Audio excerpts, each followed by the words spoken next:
But today I'm going to review this beautiful Pioneer SA-8500 2x60 watt. The year of build was 1977, and this is the second one I see. I earlier had this amplifier, but it came to my house as a broken one. So I resold it, broken, and I never heard the sound of it. So I was never able to hear the sound. Lucky for me, Simon bought one not that long ago. So that's why I finally can hear this thing. And he removed the hood for me. So this is because to show you how this thing is built. As you can see, it's a dual mono setup, and with the right and left channel separate.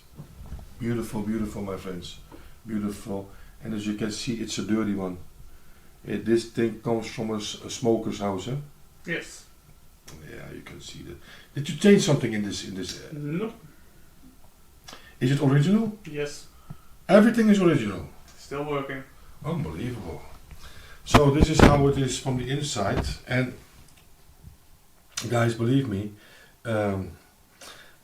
I sold mine, but it was a broken one. What is the value of this thing? 150, 200? 250 to 3. They are now 250, 300? Yeah. Unbelievable. This is. I almost had it sold for 325. But you didn't sell it because? I only wanted to. You see, I don't ship these things. I told him to come and pick it up, but he didn't. He didn't want to do that.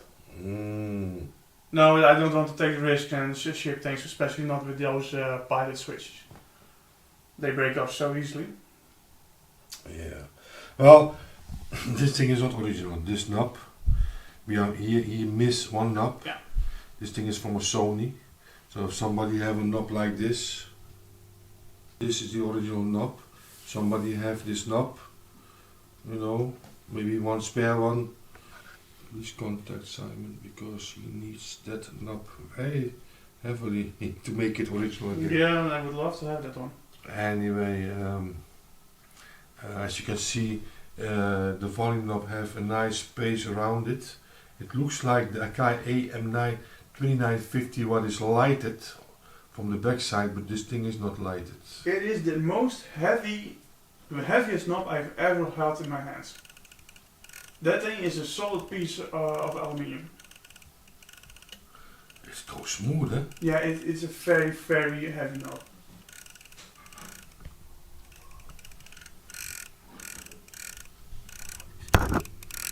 Let me place my mic on it so you can hear the sound. Okay, anyway, this is what it have in front. So the bars turn over and the bars over here, tone controls for the treble and the turnover. Speaker A/B connection. Yeah. And no C. No. And filters, low and high, balance. And here we have I think the loudness, yeah? Yeah, and muting. And muting. And here we have the stereo mode, yeah, muting, tape, source, selector switch, and as you can see over here, for the cartridge, for the phono section, you have several options on this amplifier. So I think it's very suitable for if you still very capable for you have a phono, yeah. A turntable. Phono 1, 2. You can connect 2 turntables on it, and it have all these greatest load possibilities. Anyway, yeah, it is typical vintage from the 77, 78 for amplifiers, and this is how it sounds. Yeah, you can replace the hood back because I want to. Yeah, but I have to be careful because it's live. Yeah. Well, I'm so happy that finally I heard this thing in real. So this is a Mark II, eh? Yeah. This is a Mark II, so this is not a Mark 1 or I prefer the more old versions. Those are much better built. And I like the sound of the first generation better. Yeah. I'm still looking for that 9800 Pioneer. Yeah, those later ones But- with the but blue the- fluorescent But displays. these days, they're too expensive. I still remember when I sent you the picture of that 8800 that I got it. Yeah. You went a bit crazy. Yeah, because they are hard to find these days, Yeah. you know. I mean, It was so close to my house, that one. Also broken, but yeah, very cheap in that way. 5 years ago, still everybody was not that smart with vintage audio. But everybody nowadays seems to know what is the value of vintage audio. And not everybody, but many. Thanks to, partly thanks to my videos, of course. Anyway, this is how it sounds.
I don't want to spin much music. It is clear that this thing sounds very nice. It is just a terrific sound. I mean, there's nothing wrong with this amplifier, even if the price today is only 200, 250. Yeah. Well, I think it's a very good price for the sound quality that you get. What is the price? 250, 300? 250 or 300 around. 300 euro. And I mean, then you have a decent built Yeah. amplifier, but keep in mind that this amplifier, those amplifier like this needs a revision, and those costs are extra, and they are the same Like every other one. the price you pay for it. So in the end, when you did your revision, it will cost you at least 500 euro, 500 to 600 euro. Right? Yeah. Yeah, and so with a revision, if you buy one what is already have its revision not that long ago, then you can pay even more as 250, 300. Then you can pay easy 350, 400 euro, you know, and because it is hard to find guys if they just did the revision. That's why if somebody buy this thing. A thing like this, they do the revision right away if they know they will keep it for a long time. But to have this thing already in your hands, and you don't gonna do a revision if you know you're selling it. No, No. that is too expensive, because Well, I am that crazy to do that, but yeah, but you only you revise it yourself. yeah. But if you have to do the revision by some specialist, then it will you will not have that money back. No, then No, it's a stupid thing to do. Yeah, if you do the revision because you know, okay, in the coming minimum 5 years, you will keep the thing. The thing will not, you will not sell the thing. If you are not 100% convinced, if you think, well, this is just a step up, because in a few years from now, maybe 2 years, maybe 1 year, you will buy an upgrade, the 9800 or some other brand Pioneer amplifier, then I would advise you not to do the revision and just go directly for that one, what you really have in your mind. I mean, once you start with this hobby, you start small. You start small, you buy a big one. It's true. Year later, you are not satisfied, you buy a bigger one. Because you see something online what catches your eye and you think, okay, this I can pay. And you buy it. And then the old one, you have to resell because you cannot use the second one. What to do with the second, with this one? What to do with this one if you score a 9800? Well, you will sell it. But if you already did the revision, then the money you paid for the revision, the half of it, you will lose. Yeah. This is true. So that's why I say, if you are 100% sure you're gonna keep this thing, you can do the revision, and that's why I sold mine as a broken one. As a broken one, the value is still high. I think I sold mine for 150. Broken. Could be, I have no clue. Yeah, I forgot. I think It is many years ago already. Many years ago, yeah. 2016 or something like that? Yeah. I sold mine broken for 150. So, but yeah, you know, these things are rare, and if somebody wants it, they don't mind to pay that money. And if it is a working one like this, but still need the revision, so the revision is close, and 250, 300, I think. Not sure. I do not decide the market. No. The market, you know, some people think that vintage stereo prices are manipulated. It's not true. People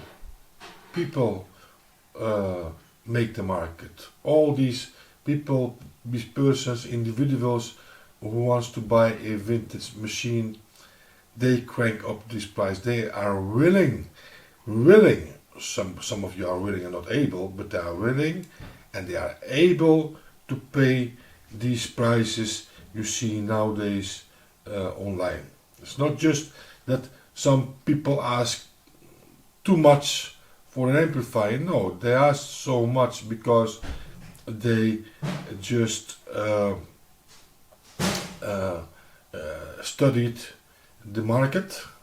Before you're gonna sell something, you have to study the market, and they studied the market, and then they discovered, okay, I can easily have 300 for the thing, and they ask 350, a little bit higher, to come in the end to that 300 what they expected to have from this thing. This is how it works, So, and if there's a person who wants to pay 300 for it, well, that's the market.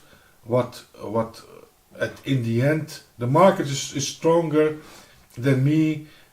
I can shout, well, this thing is don't have a value. The maximum value is €100. I can shout that, but still, people will pay €300 for it if somebody else is selling it for €300, because I'm not the market. The market is a complex thing, and with vintage stereo, it is the more people want a vintage stereo, and the lesser you see vintage stereo on eBay for sale, well, the higher the prices are. This is with everything, and it's not me who says, well, don't pay more than €100. People do not listen to me because they want this stuff. And for me, when somebody says this one thing is €300, is the price okay? I say yeah, it's an okay price because that's the value nowadays. And because if I could change that market price, I would say no, it's too expensive. Pay 100 is enough. 150. But the market is stronger than everybody. Nobody can manipulate the market. Market is how much from these things are online and how much people are willing to buy this thing and want to buy it, have the money in the pocket to buy it. And if there are 4 or 5 persons who want this thing and they want to pay €250 for it, and there's always one guy who say, well, doesn't matter, everybody, this guy offered 250, I'm willing to pay 300 for it because I want this thing. This is the market, my friends. And it's not many. Some of you think it is manipulated by those dealers. No, the dealers do not decide what is the price, the market value of every item. No, the market in its whole decides it's bigger than everything. And but the sound of this thing is very nice, very nice. And I think the €300, what is the value now? I think it's worth the €300. And if you see this video in 10 years from now, you will say, no, this guy is crazy. The thing is have a value from €1,000. It's possible now. No, I don't think this thing will ever. Well, 500 maybe max. 500 maybe Yeah. max. But you know how we said, well, 5 years or 9 years ago, we also had those max numbers in our mind, but all those max numbers are surpassed now. So it is hard to know or to calculate, to say that, what is the price in 10 years. Nobody knows really. If everybody would know that this thing is, he would not sell it because he know, okay, in 10 years the value is like this because I know. Well, nobody knows. Maybe nobody knows. The market is fluctuating. If there comes a war, well, everything drops down. Also this thing, everything. If I'm not sure. The market is a big thing, and you can say, yeah, €300 is very much. It's too much. No, it's not too much. Not too much, my friends. That's the price. And if it is in a few years from now 500, then 500 is the price. Take it or leave it. If you don't want to buy it, somebody else will always buy it because that's the value. That's the market value. But the sound of this thing, at the moment when you can buy it for 300, I say, okay, do it. Buy it for 300. You buy a nice sounding amplifier, good sounding amplifier, real vintage, what keeps its value. Okay? Well, thanks for watching this video. Put the thumbs up if you like it. And for now I say, ciao, ciao.